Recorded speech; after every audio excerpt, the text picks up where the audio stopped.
next na ipapagawa ko sa'yo, punta ka dito sa sheet mo, dito sa prompt. Teka lang, prompt and log in. I-open mo lahat na to. I-click mo yan, tapos click mo tong link. Pati yan, Hunter, Apollo, HubSpot. So, una mo i-click, HubSpot. Pag click mo yan, teka,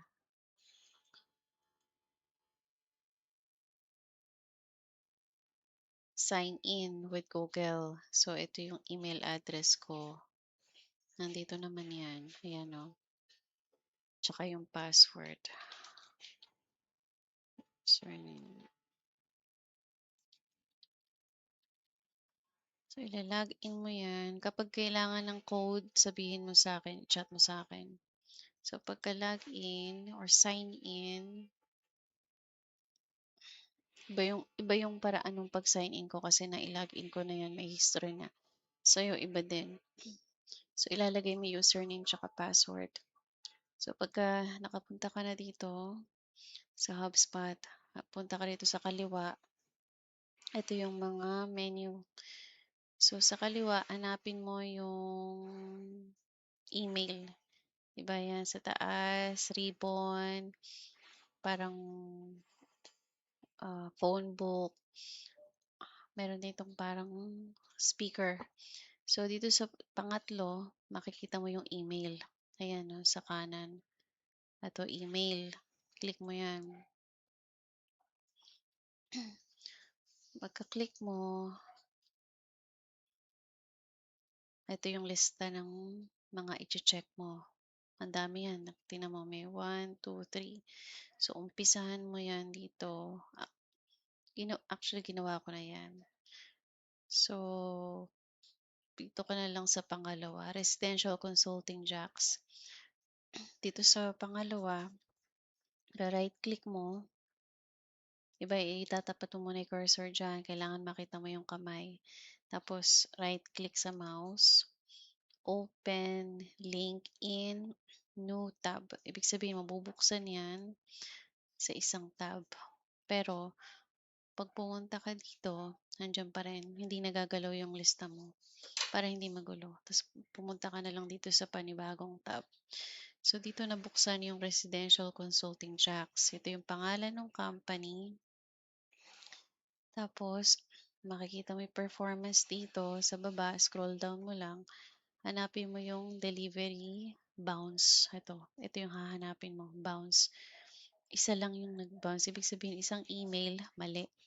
Hindi na-receive yung email. Siguro, hindi na siya part ng company o may mali lang dun sa spelling ng email. So, i-open mo to. Ayan, tapat mo yung cursor dun sa number. Click mo yan.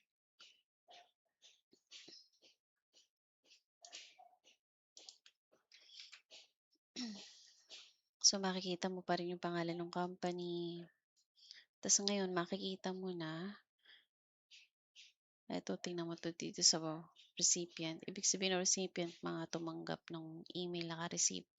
Yung na-send ay 206, pero ang na-deliver lang ay 205. So, ibig sabihin may kulang na isa. Ito yung isa, bounce. Ibig sabihin hindi na-deliver, may mali. Tapos yung mga nag-open ng email, halimbawa na-receive nila email, 13 lang yung nag-open. Pero huwag mo nang pansinin itong not sent. So, yeah, may nag-unsubscribe na isa. Ibig sabihin na ayaw nila nang tumanggap ng email mula dun sa company namin. So, itong bounce lang ang pagtutuon naman ng pansin. So, itong bounce, hindi mo na kailangan i-click yan kasi ito na siya sa kanan. Si Kayla Gage, yung nag-bounce. So, i-click mo yan. Click mo yung email address. Mapupunta ka sa profile ni Kayla. So, dito, nakikita mo yung email address. Meron ditong copy to clipboard. Pwede mong i-highlight yan. Tapos, Control-C para makopy. O kaya, i-click mo na lang tong madalawang magkapatong na papel. Mas mabilis. O, dapat makikita mo yung salitang copied. Ganyan. 'Pag na-copy mo siya, punta ka sa Hunter. 'Di ba meron kang Hunter, ayan. Kailangan 'pag nagsimula ka, i-login mo na lahat 'yan. 'Pag nandiyan ka na sa Hunter, halimbawa naka-login ka sa Hunter, pupunta ka dito sa kaliwa, hanapin mo yung verifier, ayan, verifier. 'Pag kinlik mo 'yan, email verifier, click mo 'tong box, diyan mo i-paste, control V yung email address. Tapos click mo yung verify. Ibig sabihin, titingnan mo kung mali ba yung email. So, kapag ganitong pula, 0%, basahin mo, this email address isn't used to receive emails. Ibig sabihin, mali yung email address. Ngayon, paglalaruan mo ngayon yung combination ng pangalan niya. Ah, pero bago mo siya paglaruan, bago mo i-check yung bawat combination, punta ka muna sa Google AI. Di ba, halimbawa, pupunta ka google.com. Type ka lang ng kahit anong letters yan. Enter. Tapos punta ka dito sa AI mode. Dito, i-paste mo yung email address. Tapos, type mo, is this, teka, this email address is wrong and unverified. What is her correct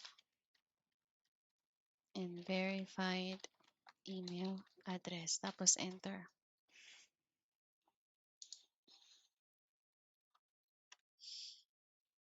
So, makikita mo yung result, babasahin mo yan. The reason that email address is bouncing or showing up as unverified is that Kayla Gage no longer works at Dream Finders Home. So, hindi na siya nagtatrabaho sa company na yon. So, ang gagawin mo dyan, ino-note mo, punta ka dito sa sheet. Naglagay na ako ng bounce email na tab dito.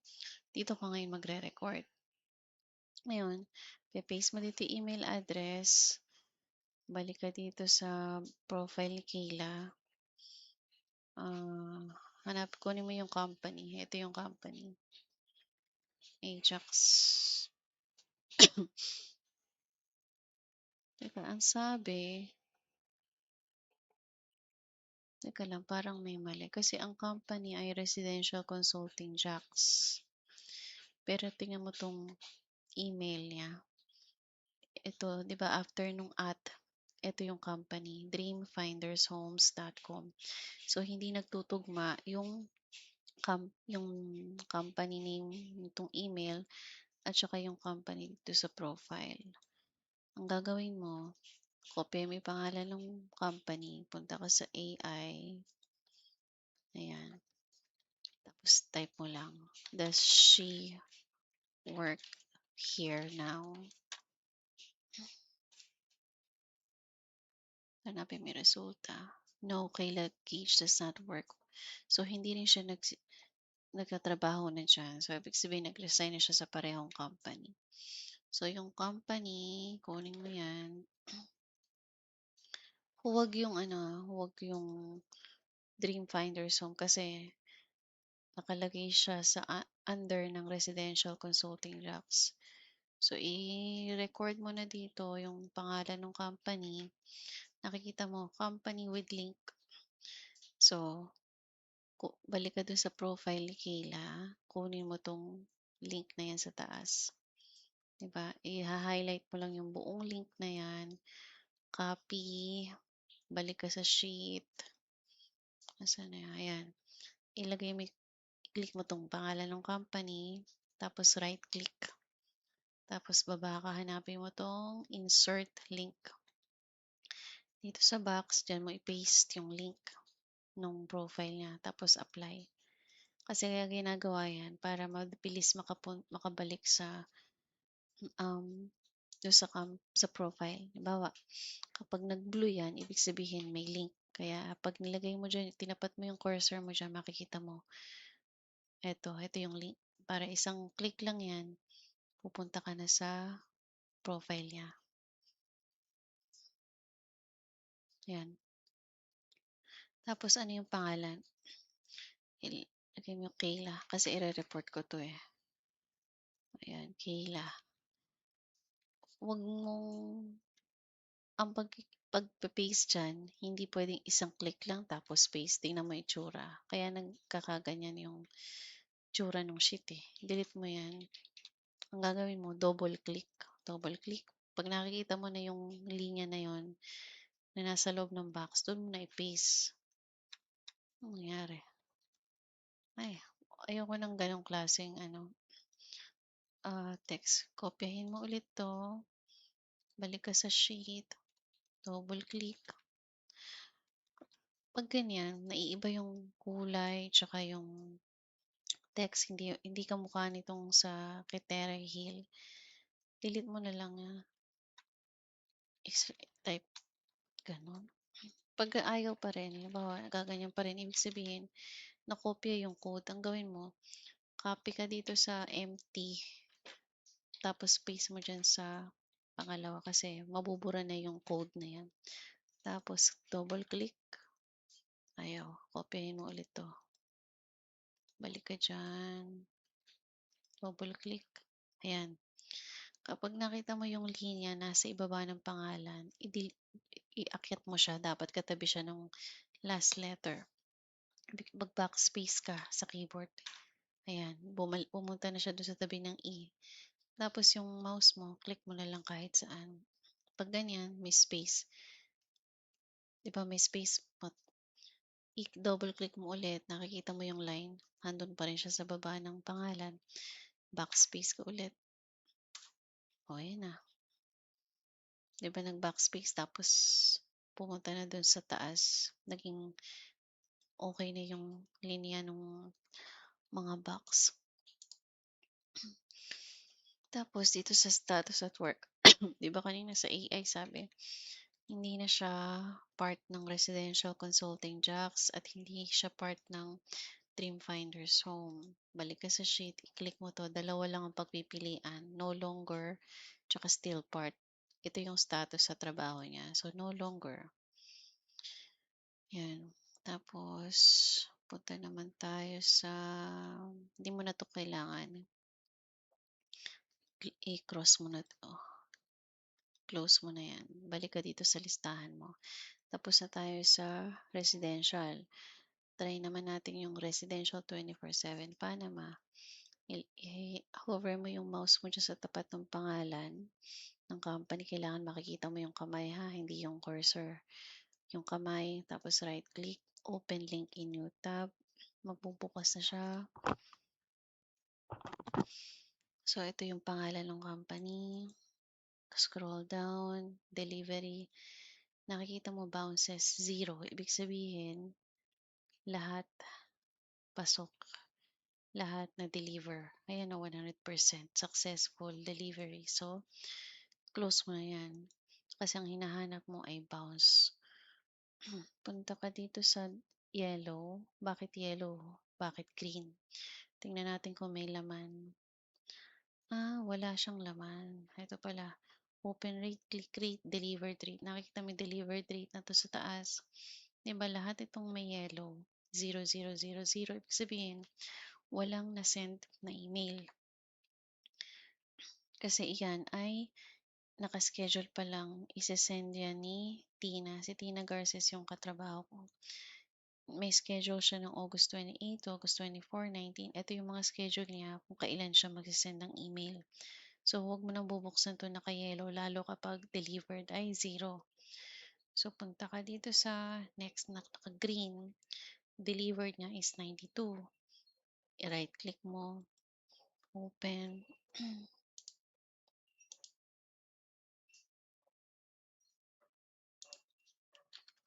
So, ito yung pangalan ng company. Sent 93, delivered 92. So, 93 minus 92, so 1. Pagpunta mo dyan, delivery, ito 92 yung na-send. pero isa yung nag-bounce, may mali. I-click mo yung 1.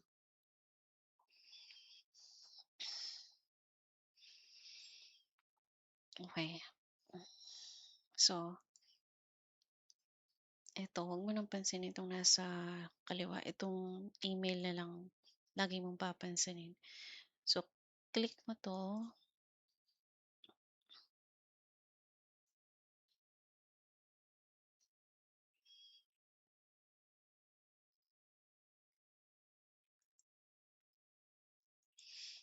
Ayan. So, ito yung email address, copy mo 'yan o kaya click mo 'tong clipboard. 'Pag nakita mo yung copied, ibig sabihin puwede mo ng i-paste sa Hunter. Click mo 'yan, paste mo 'to, verify. Oh, nag-green. Nag-green naman siya. Ibig sabihin puwede na mong i-deliver. Ibig sabihin tumatanggap siya ng email, pero bakit nag-bounce? Siguro puwede siyang ilagay na lang natin dito. Click mo yung double click dito sa box kapag nakikita mo nandun yung line, control V, paste 'yan. Tapos yung pangalan ng company, Residential Safety Stops Atlanta. Teka, parang ano 'to, parang kakumpitensya 'to. Kasi ang company namin ginagawa rin yung ganitong trabaho, safety stops. Pero kopyahin mo pa rin yung pangalan, 'pag ganyan, double click dito sa company, tapos kunin mo yung link. Ba't ganito? J. Martinez, marketing, teka lang, from marketing on-site safety to, teka parang company pa rin namin 'to.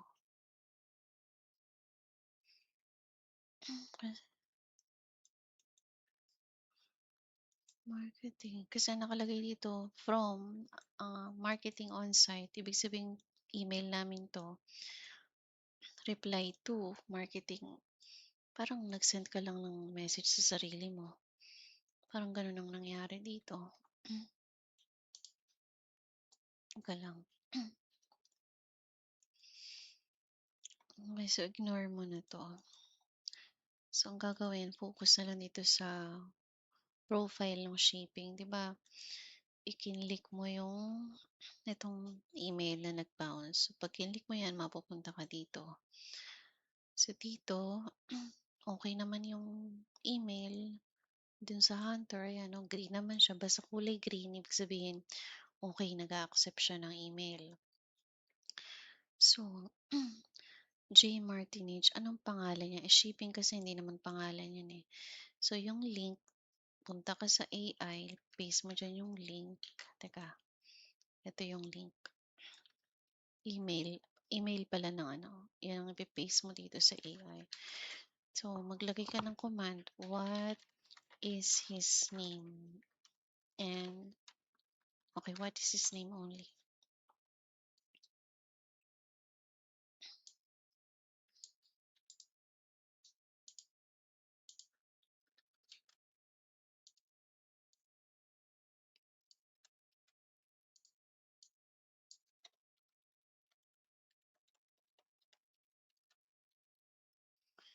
So dito, ang nakalagay ay J. Martinez, kaya letter J, tapos Martinez. Ganyan kasi yung format ng email. Mamaya tuturo ko sa yan. So, kopya mo yung pangalan, J. Martinez, punta ka sa sheet, lagay mo dyan, double click, tapos paste mo yung pangalan. Nakita mo, iba yung font. Hindi naman problema yan, kaya lang ayoko ng ganyan itsura. Gusto ko maayos. So, itype mo na lang J. Ayaw. J. Martinez. Ayan. Tapos delete. Ngayon, okay na. Ay, teka, yung link. Punta ka dito sa shipping at profile ni J. I think puwede mo ng 'pag gano'n, update mo yung pangalan kasi hindi naman shipping yung pangalan, eh. Kunin click mo 'tong parang pencil na 'yan, ayan. Puwede mong i-change 'yan. Paste mo diyan J, first name J, i-cut mo yung last name, i-paste mo siya dito sa baba, ayan. 'Di ba? Anong job title? Punta ka sa AI. Anong job title niya? Posisyon. He work as an area construction manager. Ayan. So, balik ka sa profile, job title, click mo yan, paste mo yan. Ayan na. Na-update na. Wala ka nang, hindi mo naman ita-type o i-click yung save. Automatic yan. So, yan. Okay naman yung email. Okay na din yung pangalan, pati yung posisyon niya. I-update mo lang yan kapag nakikita mong hindi siya updated. Balik ka sa sheet. Ito, wala dito yung pagpipilian kaya i-update ko 'to. Verified. Green.